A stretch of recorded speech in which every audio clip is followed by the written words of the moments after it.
ইলিশ মাছগুলো ভাজিয়ে নিচ্ছি। একটা নতুন রেসিপি করছি, শুধু শুকনো কালো জিরে ফোড়ন দিয়ে বেগুন দিয়ে ইলিশ মাছের একটা ঝোল। দেখুন এত হালকা কিন্তু খুব টেস্টি।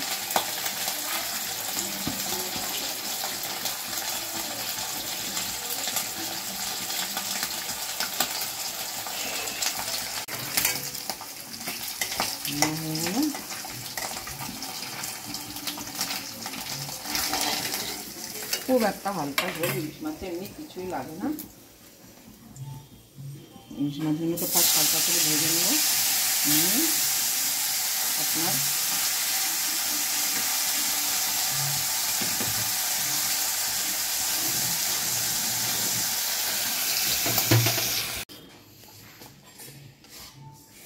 কালো জিরে ফোড়ন দিলাম, কিচ্ছু নয়, জাস্ট হালকা একটু কালো জিরে ফোড়ন দিয়ে একটা ইলিশ মাছের বেগুন দিয়ে ঝোল করুন, ভালো লাগে।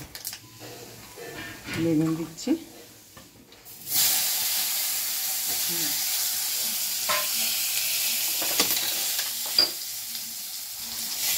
নুন দেবো,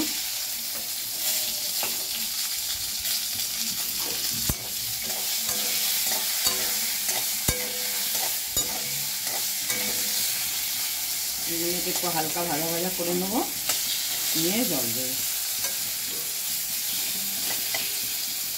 কিচ্ছু লাগবে না, এত টেস্ট হবে আপনাকে কি বলবো, ওরা খেয়ে দেখবেন। আশা করি সবাই জানেন এরকমভাবে করতে হয়।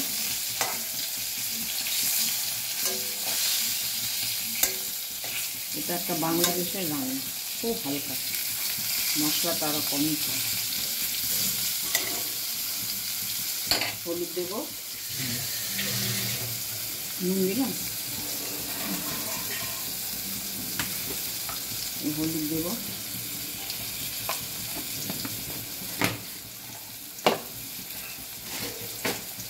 একটু চিনি দেবো,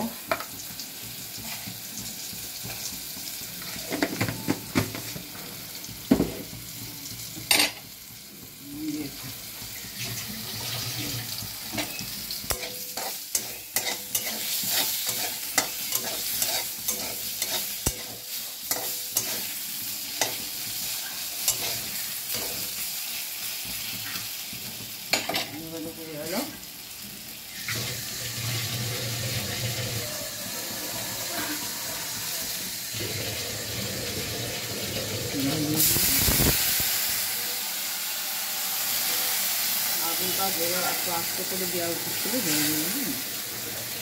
বলে ওটা ফুটবে, ওটাটা মাছগুলো ছেড়ে না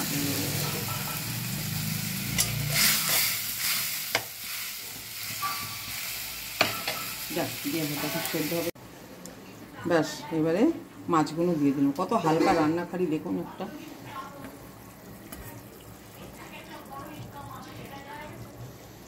জল দেবো, আরেকটুখানি জল দেবো, বেশি লাগবে না, একটুখানি জাস্ট, ব্যাস হয়ে গেল। এত হালকা রান্না, এত তাড়াতাড়ি রান্না, ভীষণ টেস্ট হয়। ইলিশ মাছে ভীষণ প্রোটিন আছে, হাই প্রোটিন আছে। ইলিশ মাছে আপনার ওমেগা 3 আছে, বিভিন্ন রকমের